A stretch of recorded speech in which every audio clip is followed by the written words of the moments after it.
Assalamualaikum warahmatullahi wabarakatuh. Waalaikumsalam warahmatullahi wabarakatuh. Bismillah, alhamdulillah, wassalatu wassalamu ala rasulillah wa ala alihi wa sahbihi wa mawala. Subhanaka la ilma lana illa ma 'allamtana innaka antal alimul hakim. Allahumma arzuqna al-ma'arif ar-rabbaniyah wal lataif ar-rahmaniyah wal asrar ar-rabbaniyah والواردات الإلهية والمواهب الاختصاصية والعلوم اللدنية وبلغنا رتبة الإحسان ووحدة الشهود والحمد لله لرب العالمين. Yang saya muliakan Bapak Bupati Kabupaten Bogor, Ketua DPRD, Pak Sekda dan seluruh anggota Forkopimda di Bogor, ulama dan kiram, masyayikh dan al-afadhil, khusus Ketua Majelis Ulama Indonesia Provinsi Jawa Barat, Mukarram Profesor Dr. Kiai Haji Rahmat Syafi'i, yang saya muliakan Mukarram Sahibul Makan, ya, Ketua MUI Kabupaten Bogor, Mukarram Profesor Dr. Kiai Ahmad Mukri Haji, dan seluruh para ulama, para pengurus MUI Kabupaten, Kecamatan, dan juga para peserta kader ulama, hadirin dan hadirat sekalian yang saya muliakan. Saya merasa berbahagia hari ini. Saya masih disebut sebagai Wakil Presiden ke-13. Orang ke-13 itu takut, tapi saya tidak. Yang penting kita di Indonesia ini pernah ada Wakil Presiden Kiai. Pernah ada Presiden Kiai. Ya, Presiden pernah, Wakil Presiden pernah. Mudah-mudahan nanti ada lagi. Ya, Presiden Kiai, Wakil Presiden Kiai. Ya. Dan siapa tahu itu jebolan kantor ulama Kabupaten Bogor. Saya ingin secara khusus memberikan penghargaan kepada Bapak Bupati Kabupaten Bogor yang begitu perhatian, ya, kepada majelis ulama, pada pesantren, pada para ulama, dan itu saya kira satu kebijakan yang mudah-mudahan juga ditiru oleh semua kabupaten di seluruh Indonesia, termasuk oleh Gubernur Jawa Barat, yang mudah-mudahan juga, karena peran ulama itu penting dalam rangka menjalankan, supaya ulama bisa menjalankan tanggung jawabnya secara maksimal. Tanggung jawab ulama itu ada dua mitra, ada dua perjanjian ulama yang harus dilakukan. Pertama, mitra rabbani, perjanjian dengan Allah. Dan kedua, mitra watani, perjanjian dengan sesama bangsa dan negara. Jadi dua mitra. Mitsaq dengan Allah itu adalah mitsaqnya para nabi. Nabi dulu ada perjanjian dengan Allah. Wa idz akhadna minan nabiyyin mitsaqan wa minka wa min Nuhin wa Ibrahim wa Musa wa Isa ibn Maryam wa akhadna minhum mitsaqan ghalidha. Kata Allah, telah kami mengambil perjanjian dari para nabi, dari engkau Muhammad, dari Nuh, dari Ibrahim, dari Musa, dari Isa bin Maryam, dan kami mengambil perjanjian dengan mereka dengan mitsaqan ghalidha, perjanjian yang berat. Jadi mitsaqun nabi itu mitsaq ghalidha. Dan mitsaq ghalidha inilah yang dibangun, dipikul oleh para ulama. Karena apa? Karena al-ulama'u warasatul anbiya. Kan ulama pewaris Nabi, mewarisi tanggung jawabnya, mewarisi mitsaqnya. Mitsaq apa itu? yaitu untuk ikhrajun nas minal zulumati ila nur. Itu mengentaskan manusia dari kegelapan, zulumatil jahiliyah, kebodohan, zulumat, macam-macam zulumat, kepada cahaya keimanan, nuril iman. Melakukan perbaikan manusia, islahul ummah. Karena islahul ummah adalah khatwah nabawiyah. Langkah Nabi itu islahul ummah, memperbaiki ummah. Karena kata Nabi Syuaib, in uridu illa islah. Ya, islah. Tidak ada kehendak kecuali kita itu memperbaiki. Itu para nabi itu. Islahul ummah, apanya yang diperbaiki? Diniyatan wa ijtimaiyatan, agamanya maupun kehidupan kemasyarakatannya, meliputi semua aspek. Oleh karena itu saya katakan islah itu perbaikan pertama bersifat istimrariyah. Apa bahasa kita, bahasa sekarangnya sustainable, perbaikan yang berkelanjutan, istimrariyah, tidak pernah berhenti. Hari ini terbaik, besok tidak terbaik, besok terbaik, lusa tidak berbaik.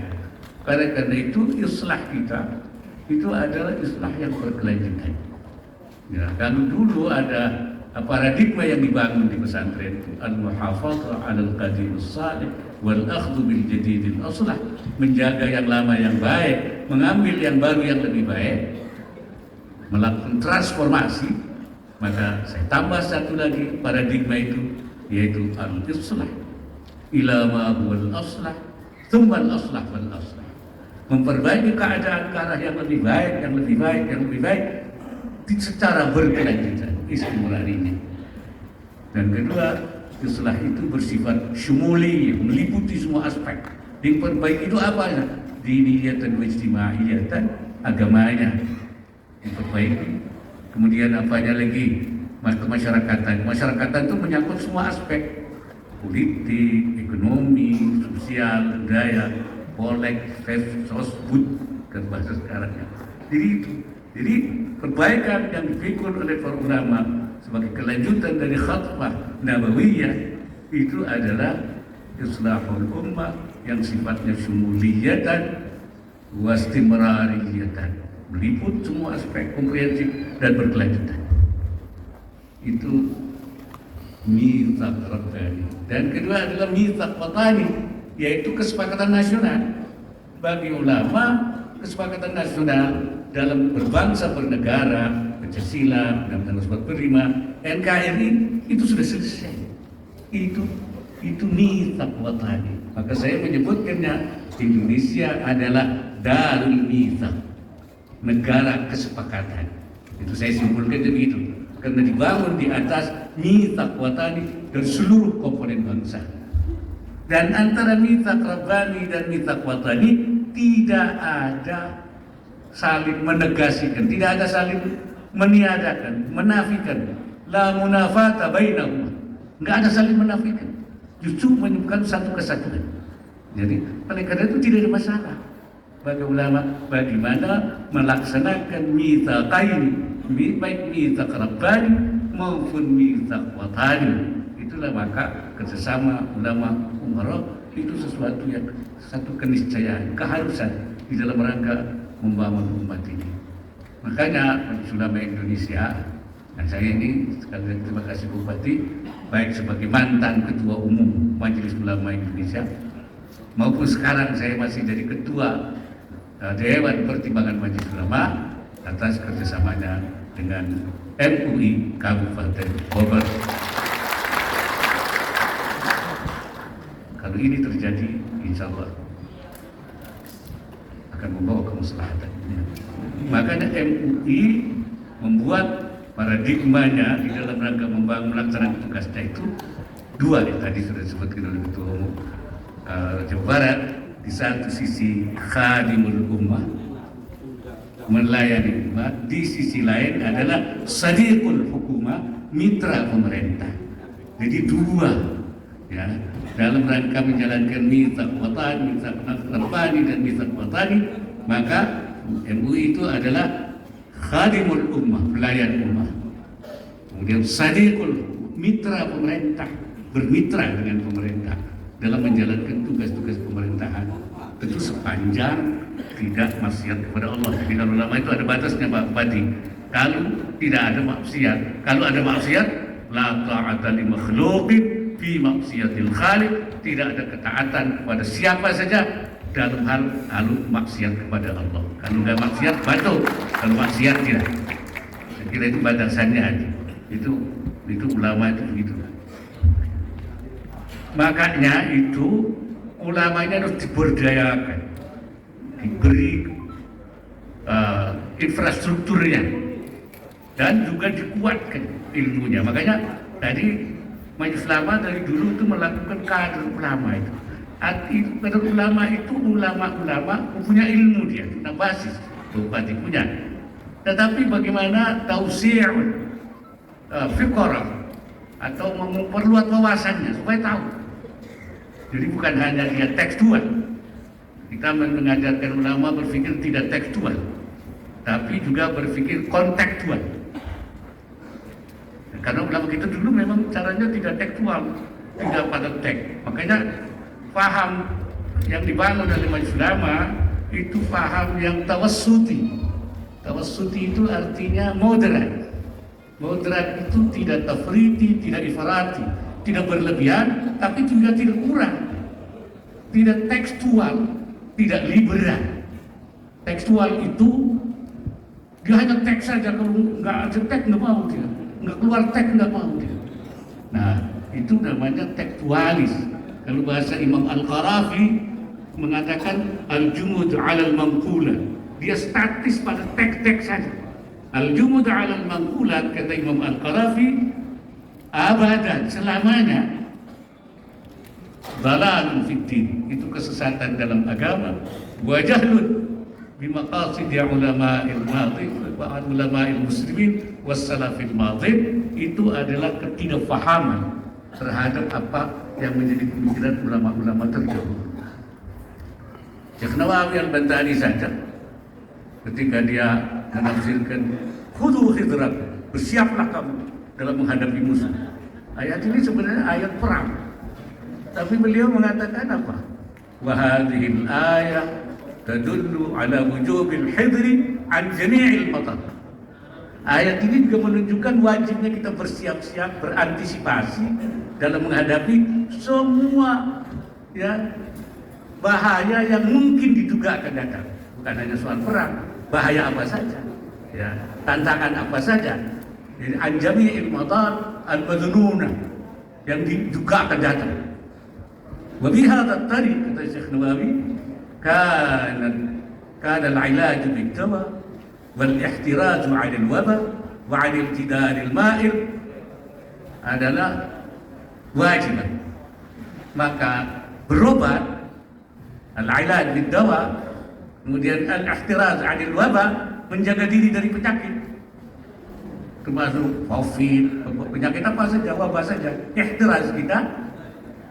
Wal ihtiraz 'anil jidaril ma'il, kalau ada menjaga diri dari tembok yang miring, itu wajib menghindarkan diri dari itu, menghindarkan diri dari penyakit, dari wabah. Itu wajib. Itu mengambil ayat dari, jadi tidak tekstual tapi kontekstual, memberikan pengertian, tapi tidak liberal. Kalau liberal itu kemudian dia ngawur, nggak ada bila hududin wala dhawamin, untuk memberikan tafsir terlalu luas, tafsir. Itu cara berpikirnya. Kemudian juga ulama ini kita siapkan paham persoalan, tahu masalah itu, tahu masalah, bukan pinter, bukan menguasai, tapi tahu masalah politik, tahu masalah ekonomi, tahu masalah sosial, tahu masalah budaya, tahu. Kalau tidak tahu, nanti kiai jadi terperosok. Jadi dia harus tahu, oh ini negatif, oh ini positif. Oh, dia paham hal-hal itu diberi wawasan yang luas.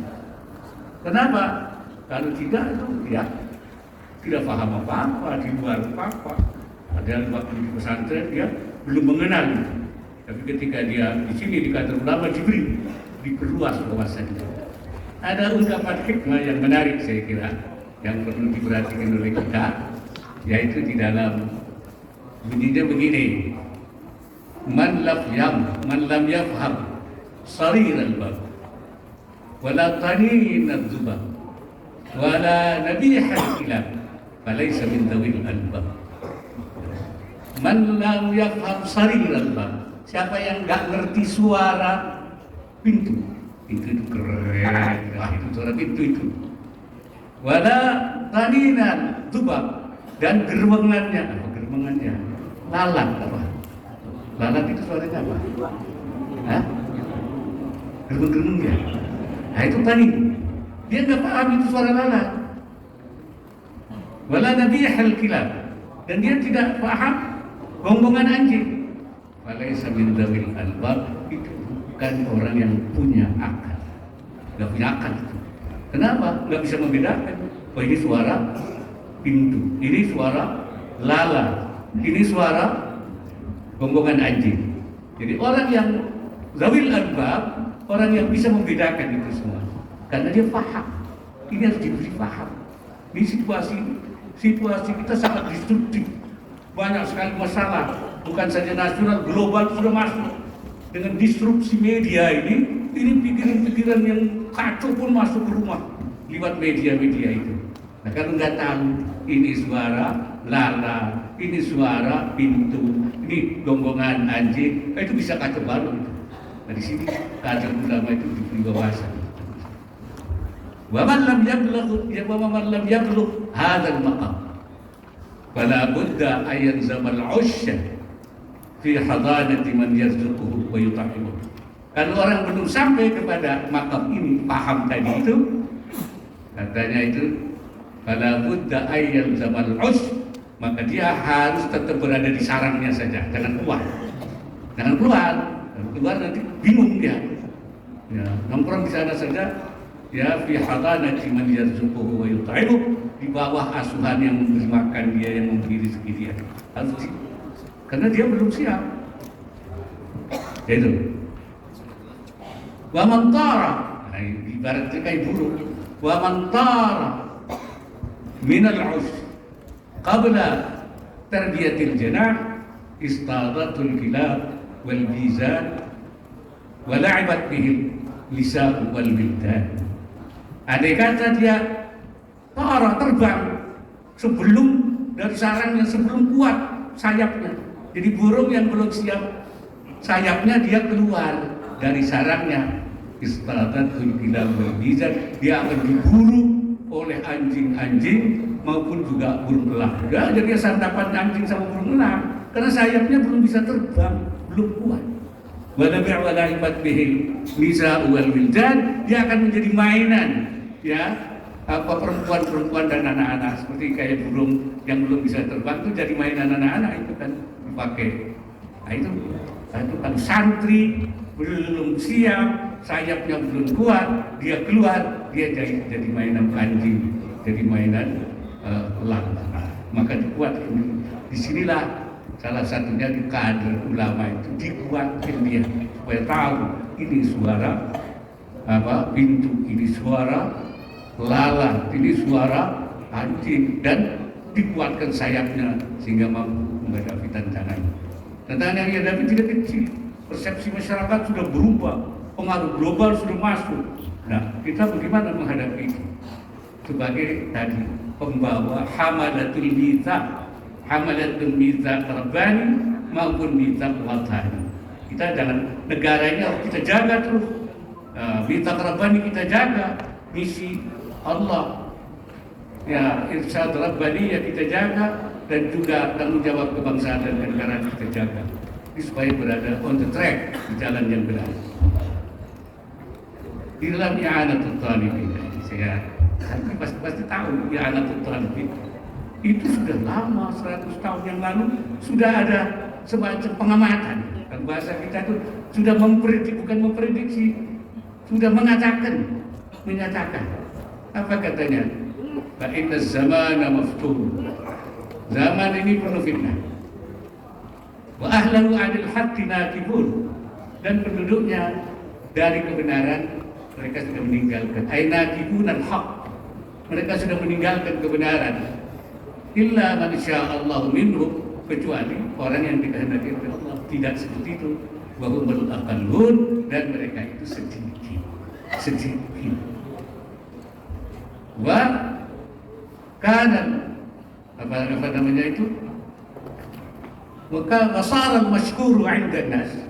Wasara al-mashkuru 'inda an-nas man wafaqahum 'ala anfusihim. Orang yang diterima kasihi, orang yang dihormati, orang yang cocok dengan selera mereka, masyarakat ini. Wa in kana ghairu mustaqimin lillah, walaupun tidak istiqamah di jalan Allah, dihormati. Walaupun tidak istiqamah di jalan, kenapa? Karena cocok dengan selera mereka. Mereka maunya ke sini ikut, maunya ke situ ikut, itu dihormati. Walau wa in kana ghairu mustaqimin lillah. Wal madhmumu 'indahu, yang dicela oleh mereka, man khalafahu, yang tidak sesuai dengan selera mereka. Wa in kana 'abdan salihan, walaupun dia hamba yang soleh, tapi tidak sesuai dengan selera masyarakat, tidak dihormati, madhmum. Wa tarahu yamdahuna man la yastahilul madha, mereka memuji orang yang tidak sepatutnya dipuji, tapi dipuji. Li muwafaqati iyyahum, karena mereka sepakat, cocok dengan mereka. Wa sukutihi an batilihim, dan diam terhadap kebatilan dan penyimpangan-penyimpangan. Nggak mau ngomong, nggak mau memberikan nasihat. Wa yadhumuna man yukhalifuhum, dan mereka mencela orang yang tidak sesuai dengan keinginan mereka. Wa yunsihuhum fi dinihim, dan menasihati agamanya. Enggak suka itu, orang suka benerin pakai nasihat-nasihat agama itu. Ini banyak bisa. Ada halun aktar, kata sahibul iad, ini kebanyakan orang seperti itu. Illa man asamallah, kecuali orang yang dijaga oleh Allah. Ini 100 tahun yang lalu sahibul iad sudah memprediksi. Nah, saya kira sekarang sudah banyak itu, karena disrupsi media, disrupsi yang masuk dari mana-mana, sehingga persepsi masyarakat sudah berubah. Ya. Ini tantangan yang dihadapi oleh para kiai, terutama kiai muda ke depan. Ya. Ini oleh karena itu bagaimana membuat keadaan tidak seperti itu, mengembalikan mereka pada jalan yang seharusnya. Dan di sini perlunya kesiapan mental, kesiapan ilmu, kemampuan membaca, mengetahui, dan membuat strategi-strategi. Disinilah pentingnya Majelis Ulama Indonesia untuk mengkoordinasikan. Jangan sampai itu kiai sendiri-sendiri. Ya, ini ada gejala kiai sendiri-sendiri sekarang. Ya, nggak mau kumpul, nggak mau nyatu. Kalau Syekh Nawawi ketika menafsiri wala takunu kalladzina tafarraqu wa ikhtalafu, kalian jangan seperti pendeta-pendeta Yahudi yang mereka itu tafarraqu, berpisah-pisah, wa ikhtalafu, berselisih. Apa kata Syekh Nawawi ketika mengatakan tafarraqu? Bi an kana kullu wahidin minhum ra'isan fi baladi, masing-masing ulama itu pada jadi pemimpin di negara masing-masing. Sumakhtalafu, kemudian mereka berselisih. Berselisihnya bagaimana? Bi ansara kullu wahidin minhum yad'i annahu 'alal haqq wa anna sahibahu 'alal batil. Dia mengaku dirinya paling benar, yang lain batil semua. Masing-masing sendiri-sendiri. Fi baladi. Kemudian saya mengutip ungkapannya sahibul tafsir al-kabir Imam Fakhrul Razi. Kata Imam Fakhrul Razi, "Lau ansafta 'alimta anna aktsara ulama'i hadzal zaman mawsufuna bitilka sifat." Kalau kau perhatikan, kamu akan tahu bahwa kebanyakan ulama kita zaman ini, zamannya Syekh Imam Fakhrul Razi, mawsufuna bitilka sifat, sifatnya seperti itu. Artinya apa? Ra'isan fi baladi. Kemudian wayadda'i annahu 'alal haqq wa anna sahibu 'alal, dia menjadi rais sendiri di negaranya, kemudian dia mengaku paling benar, yang lain salah. Pokoknya enggak. Nah, saya bilang jangan-jangan kita lebih jihad dari itu sekarang. Ya, bukan raisan fi balatin, tapi raisan fi qaryatin. Masing-masing di kampung-kampung jadi rais sendiri, nggak berkaitan. Betul atau tidak? Wa raisan fi ormasin, masing-masing di ormasnya sendiri-sendiri saja, nggak mau dengan yang lain. Nah, ormas itu bagus dalam rangka mengkonsolidasi keumatan, tapi ketika kita itu kemudian ta'assub, kemudian mengatakan yang lain itu sesat, ormasnya sendiri yang, nah ini menjadi tadi ikhtilaf. Bi angkana kullu wahidin minhum, ya apa namanya itu, raisan fi ormasin, ya wada'a kullu wahidin minhum annahu 'alal haqq wa anna sahibahu yang ghairi ormasihim batilan. Inilah tidak ada konektivitas, tidak ada ketersambungan, tidak ada ittisalat bainal ulama, dan tidak ada kata sepakat. Mutafarriqina wa mukhtalifina. Kan kita boleh berbeda pendapat, boleh. MUI memberi peluang terhadap perbedaan pendapat, tapi tidak pada penyimpangan. Nah ini supaya ada beda silahnya ini, ada ikhtilaf, ya itu perbedaan pendapat, ya ada jadi penyimpangan apa? Ya?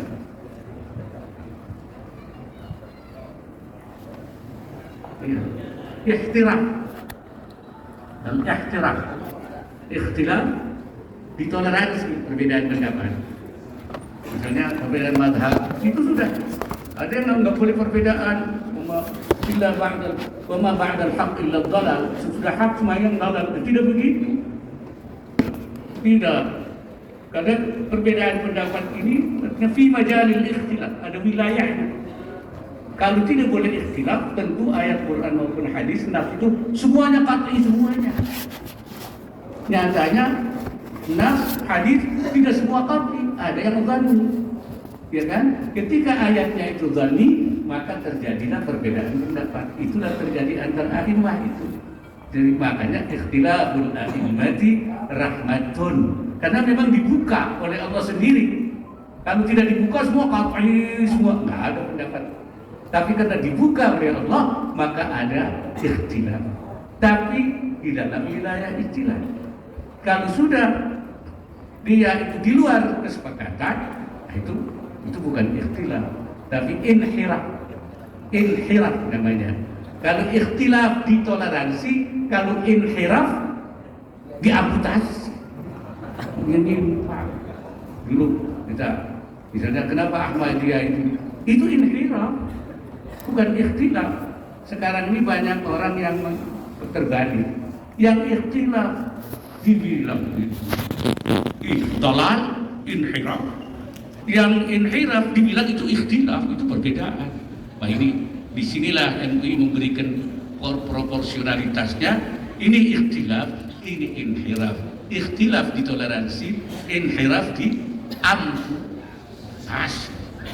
Itu saya kira yang harus dipahami.